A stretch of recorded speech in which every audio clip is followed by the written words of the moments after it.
Hey, this is Vince Papale. I'm a fellow Hawk brother, and of course I'm the guy from Invincible, and you're listening to Sports and Rants with Brett and Pants right here on 1851, my Hawk brothers, and the Hawk will never die. So we are on live with former Sixer and New Jersey Net, Keith Van Horn. How you doing today, Keith? I'm doing great. How are you guys doing? We're doing great. Thanks for coming on with us. Yeah, no problem. Thanks for having me. All right, so we're going to start out asking you what you're doing now and after retirement from basketball. Yeah, I do a lot of youth coaching through a basketball organization that I started several years ago, Colorado Premier Basketball Club, and have some other investments and business interests that I'm involved with. But spend a lot of my time coaching youth and kind of just passing along what I learned about the game of basketball to them. Now, as being a player, former player, did that help you become a better businessman and a better coach? Well, I think certainly some of the aspects of business you can learn through sport. Obviously, the connections you make. Learning to work hard and be disciplined and make sure that you're on time, and you can learn a lot of things through sport that can help you in other ways in life, and that certainly has. And I was fortunate enough to during my career play for some great coaches, and and Rick Majerus and Larry Brown there in Philadelphia, and I think it's you kind of have a responsibility when as you get older to pass along the things that you've learned. Do you still follow the NBA now in college basketball? Not a whole lot. I follow college definitely more than I do the NBA.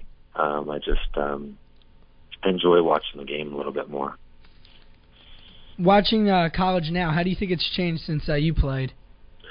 Well, I think just as it seems like every 10 years the players get bigger, stronger, faster. So I think that looking at just the physicality of the game compared to what it was when I was in school has changed. I think the guys have got more athletic. But I think the college game in general has remained fairly similar in terms of overall style of play. I think that the NBA has become much more one-on-one, isolation-oriented versus kind of where it was when I entered the league. And I guess as I was in the league, it started trending in that direction. But I think it's just not as much of a fun game to watch as college at this point. You mentioned how college players are more athletic today. Do you think that their athleticism has gone up while their basketball IQ hasn't really developed as much as the athleticism has gone up? No, I wouldn't say that. I think that the coaches in college do a really good job of teaching the game and teaching a team game. I think you've always had those scenarios where a player is incredibly athletic but lacks that IQ, and I think it's almost like it's almost kind of a gift and a curse to be in that top 0.01% of athletes, just because sometimes you can get by without developing that IQ, and it's those ones that are in that top percentile athletically that are able to develop that IQ that end up being great. All right, Keith, now we're going to start getting into more detail about your basketball career. We're going to start out by talking about your college career and what made you decide to go to Utah and play there. Yeah, a lot of it had to do with the school, the program's history. It was one of the top 10 winningest programs in the NCAA. It was a top 25 program when I first went there. And they had a great coach in Rick Majerus, and I also was interested in physical therapy from a degree perspective, and they had a great medical school there, a great physical therapy school, and so those were my primary reasons. And I also felt like, I could step in and play right away. It was a good opportunity for me to learn from a great coach and get a lot of playing time while doing it. Now, you're still considered one of the greatest players to ever play at Utah, being a 3-time WAC Player of the Year and being the all-time leading scorer. How is that for you? And when you go back there, what's that like?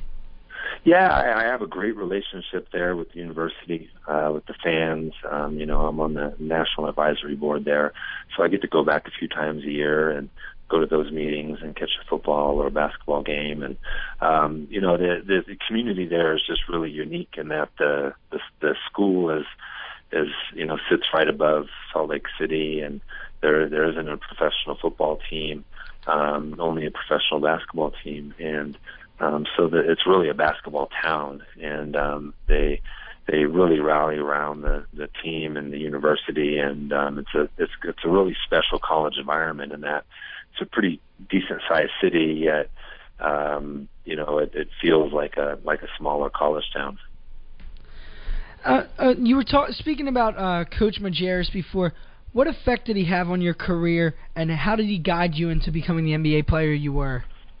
Well, coming out of high school, I was really raw, and my high school coach, as a lot of high school coaches were, teachers that were really just trying to help out, and wasn't really a professional coach per se, and I guess that's how it was back then. There's just a lot of the teachers were kind of picked to coach, and it wasn't necessarily based on a huge amount of basketball experience. And so, I went to college really raw, and Majerus, is really a purist and great understanding of the game, a genius with X's and O's, and really helped me develop my IQ. And staying there for 4 years and learning from him really, primed me for having a good pro career and having a great understanding of the game.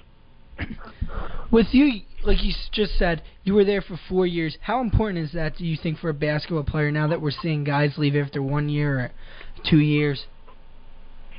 I wouldn't have changed my experience for anything. I mean, I think that, your time at college is one of the best times of your life, and I think it's an experience that everyone should try to have. So I don't really understand the one and done thing. I really think, like, if you're a great player, you're going to be a great player. 4 years from the time that you enter that university. I don't get it. I understand that there's some financial concerns with some of these younger players, and they feel like they need to provide for their families, and I certainly get that. However, the individual experience of being in college is just something pretty special. You talked about how much you learned during college. Going into the draft, what were your expectations? Did you expect to be picked second or like top 5? Or? Yeah, I was. I think I was projected to go in the top 5. When I went through I guess they didn't call it a combine then, but when I went through the combine and I did my individual workouts with teams, I did really well in those, and I think I surprised them athletically in terms of the testing and just the way that I played against some of their players that they already had. So it kind of improved my draft position, and so going into the draft, I was expecting to go in that top 5. Going into the draft, many people don't realize this, but you were actually drafted by the Sixers and then traded on draft night. What was that like to be moved right on draft night? Well, I kind of knew it going in. I had a really good workout with New Jersey, and following that workout, they kind of prearranged a deal with Philadelphia that I would, they would draft me, and then they would finalize the trade, but that couldn't obviously go through until I was drafted. I kind of knew it going in, a day or two. Nothing's a given, but I was pretty confident that was going to happen. Did you feel any pressures on you being the number 2 pick in the draft? Did you feel like you had to come in and be a starter and a star right away for New Jersey? Well, I think I don't know if I necessarily call it pressure, but I think you kind of have you go into those situations with a certain amount of confidence, and you expect to go in there and make an impact, and which I feel I did. Once you got there, did you realize what was your wake up call that it wasn't college ball anymore, and the differences that you saw? I felt like I fit into the NBA game fairly well. Maybe it was because I first started playing under John Calipari, who was a college coach, and it was kind of that he kind of had that environment around the team. The way we played, the way we ran, the way he ran practices was very similar to a college environment, and so they were a team that had a bunch of new players and had been struggling for a few years. So it wasn't a situation where I went to an established team with really old veterans, kind of set in their ways. It was a new team, young coach, and so it wasn't a huge adjustment for me. What was it like your first season? You averaged close to 20 points a game, and you were named to the NBA's All-Rookie team. What was that experience like for you in your rookie season? Oh, it was a lot of fun. We had just a great group of guys that year, and we played together well, and we surprised a lot of people in terms of what we did and where we went as a team, and got some good playoff experience. Playing against the Chicago Bulls in 98, and was just an overall great year for us. Now, I would say one of the pinnacles of your career would come in 2002 when you would first reach the NBA championship. What was that experience like, and the whole playoff experience like? We had made the trade for Jason Kidd the year before, the off season before, and while I think everyone thought Jason Kidd was going to have an impact on the team, I don't think anybody projected that we were going to make the NBA Finals. But we really came together on the court and had a good rookie in Richard Jefferson, and had a lot of good pieces to the puzzle that worked together well. And we were kind of the Cinderella that year. It wasn't expected we were going to get there, but we had a great year and had a great playoff run that was a lot of fun. And some of our games against Boston that year in the Eastern Conference Championships were just unbelievable, and was just a surprising year for everybody.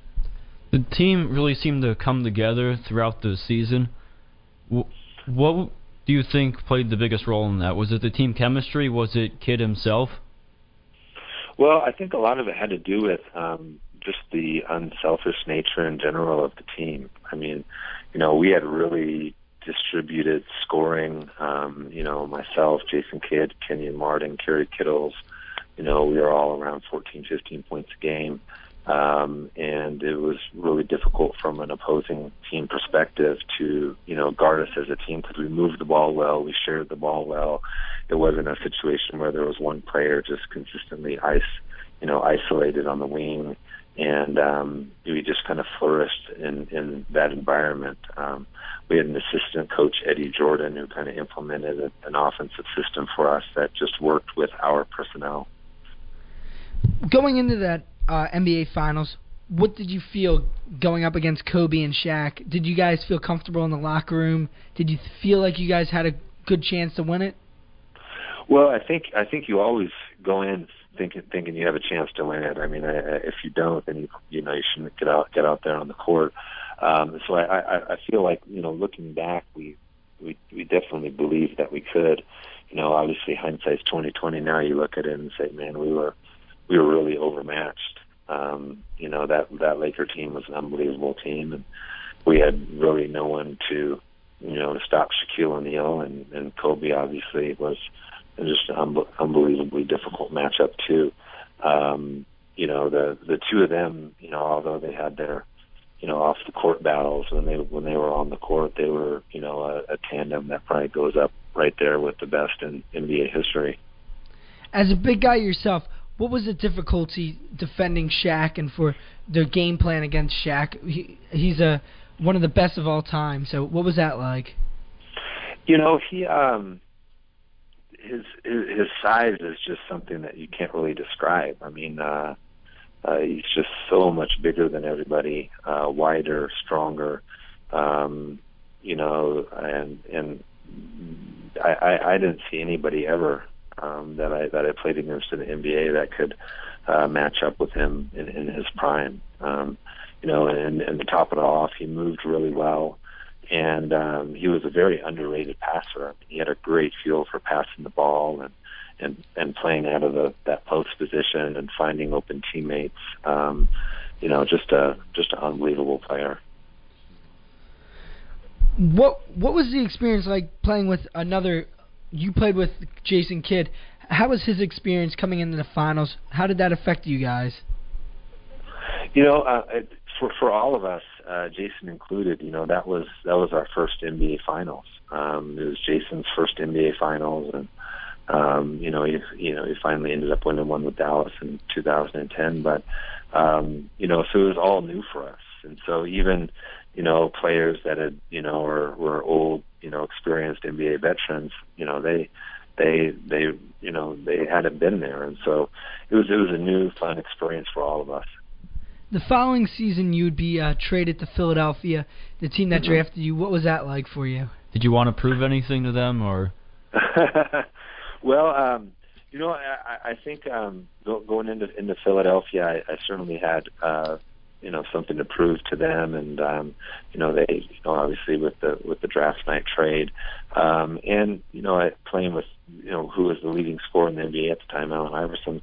I felt like I did a really good job playing that that second scorer role, and averaging 16, 17 points a game, and trying to be a complement to Allen. I felt like as a team we probably could have made it a little further. I think we went to the second round that year, and we probably could have made it to the conference finals, I think. But overall, I think it was a solid year, and I enjoyed my time there. You mentioned how AI was the top scorer on the team, but what was he like in the locker room? Something that the fans couldn't really see. He was actually pretty quiet. I think people have a impression of him as being kind of loud or outgoing, and there was certainly that element to him. I think that he in general was pretty quiet and actually more reserved than people would have imagined. In Philadelphia, you had the opportunity again to be coached by another legendary coach, Larry Brown. What was that like for you, and how did his coaching style differ from other coaches that you had in the past? He was very very simple in his approach. And I don't know if he was always that way as a coach, or if it was just the personnel that we had on the team. But he was very simple in terms of what he did defensively. Offensive sets that we ran, inbounds plays that we had. It wasn't complicated at all. And I think that maybe it was just because of the personnel and Allen and having Allen as a great individual player, kind of forced him into that. But great coach, and really good at on the defensive side of really making sure that his team understood the fundamentals and battled and played hard. Do you enjoy that simple approach? Rather, did it seem to work well with you? Would you rather have that than another coach that you've had, like Byron Scott? Well, I think in the NBA with the shot clock and not having a whole lot of time on the offensive end, you do have to keep things pretty simple. However, I think a lot of it is predicated on personnel, and you as a coach have to make your adjustments as to what you do as a team based on the players that you have on that team. So clearly, Coach Brown has done a good job over his long career at doing that. Now, you talked a little bit about AI. How did he differ from somebody like Jason Kidd, both leaders on teams, both seemed like team captains? How did their leadership differ in the locker room? I would say that that Alan was just really, really quiet. Wasn't a really big vocal leader. Just went out and left his heart on the court and gave it his all. And I think that he tried to carry his team that way and kind of inspire them to play at that with that energy and that passion. Let his play do the words.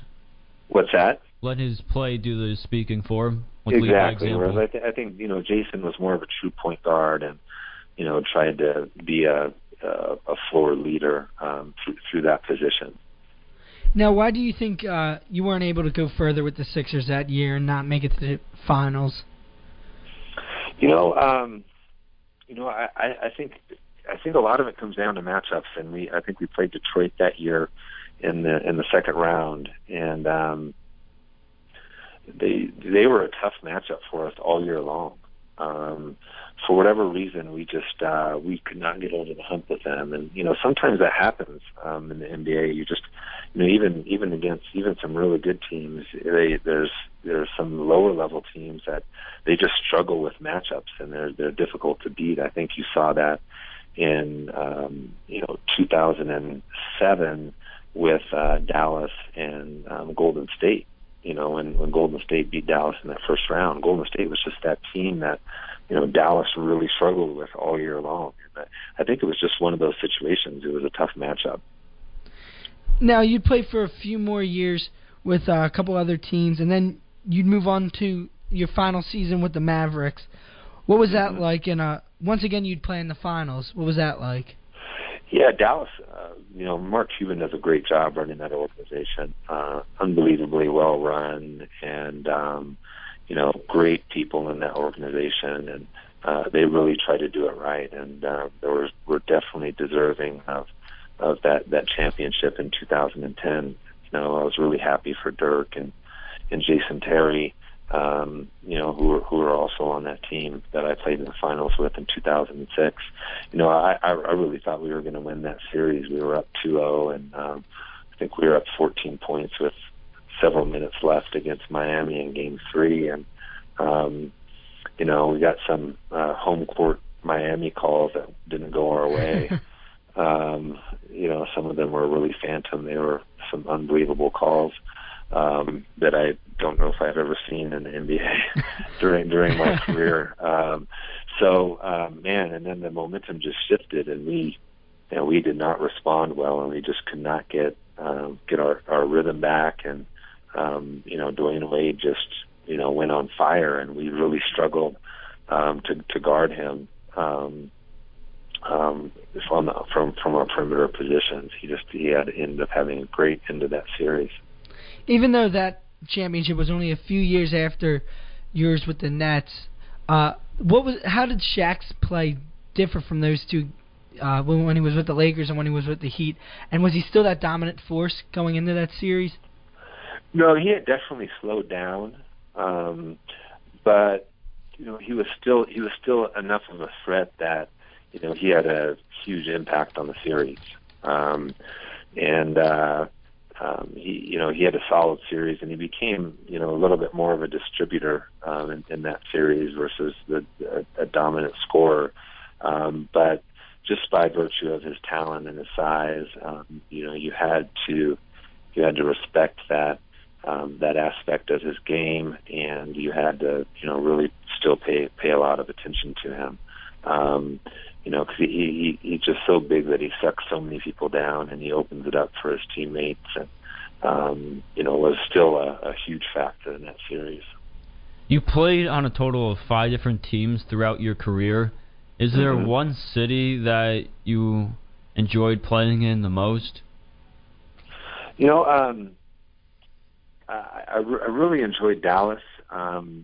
You know, New Jersey, my rookie year was a lot of fun, and then that championship run was a lot of fun. But you know, if I had to look at like the organizations that I played for and the community support, I would have to say that Dallas was probably the best.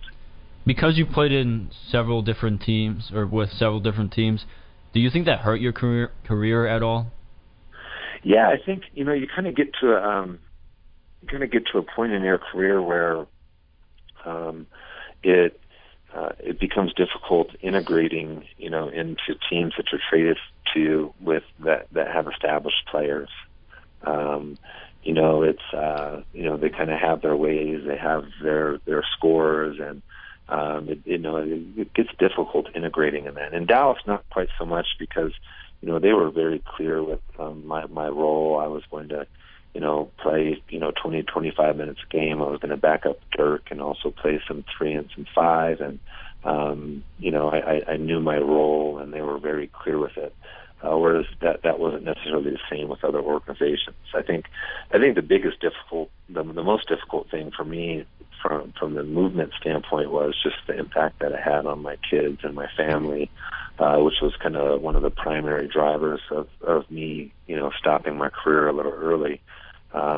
Just, you know, I had older kids, and, you know, just the moving around and, you know, the NBA lifestyle just did not work with older kids. I mean, you can try to force that to work, but it's just a really difficult lifestyle, and I needed to get them to a place where they were grounded and comfortable, and you know, could go to consistent schools, and you know, have a consistent group of friends, and I kind of needed to do that for my family.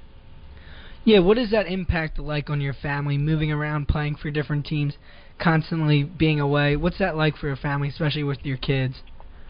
Well, I think, you know, you certainly miss some moments in their life that you don't want to miss, but you have to.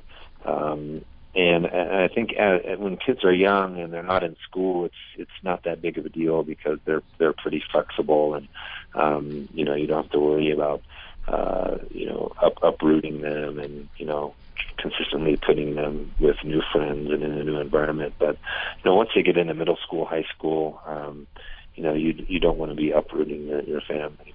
You want as much as you can to create a stable environment for them, and you know, the NBA lifestyle in general just isn't conducive to that. Now, as we're starting to wrap things up here, what would you say is one of your most memorable achievements on the basketball court? You know, I think certainly the NBA Finals was you know, stands out. Both of them do. You know, and then, you know, just even draft day. You know, you dream as a kid all day, you know, of making the NBA and that draft night and getting up there to shake the commissioner's hands. That's a big dream, and to achieve that was, you know, a really special time for me. And you know, I had a lot of great moments in college with my teammates, and I wouldn't trade that experience for the world. All right, Keith, final 2 questions for you. Everybody wants to know, was there a reason for the long socks that you wore during your career? Long white socks. No, I just you know, I did it at a couple practices, and you know, it stuck, and I just kept doing it, and I ended up just going with it. There wasn't anything premeditated behind it. All right, and final question. A lot of kids dream growing up to play professional sports, but another dream of theirs is to be on a cover of a video game, and you actually got to do that too. What was that like for you? Yeah, it's funny. You know, I still run into people, and they're like, "Hey, I remember you when you were on the cover of NBA Jam." So, yeah, that was a lot of fun, and I wasn't a big gamer growing up, but I know that gamers are really into that stuff. That's something that a lot of other basketball players didn't get a chance to have on their like resume list, being on a cover of a video game. Like AI didn't get to do that, or a bunch of other players. So, oh, okay. Think you're better than them because of that, or? No, I don't know about that. All right, Keith, thank you for coming on with us. We appreciated your time. It's great talking to you. All right, thanks for having me, guys. You be well. All right, thank you. All right, bye. All right, bye. Bye. This concludes our podcast of Sports and Rants with Brett and Pants. Thank you for listening. Please follow us on Twitter at Sports and Rants. Like us on Facebook. Remember to subscribe to us on iTunes. And visit our website, www.sportsandrants.blogspot.com. It would help our rankings on iTunes if you rate and review our podcast. Thanks, and have a good day.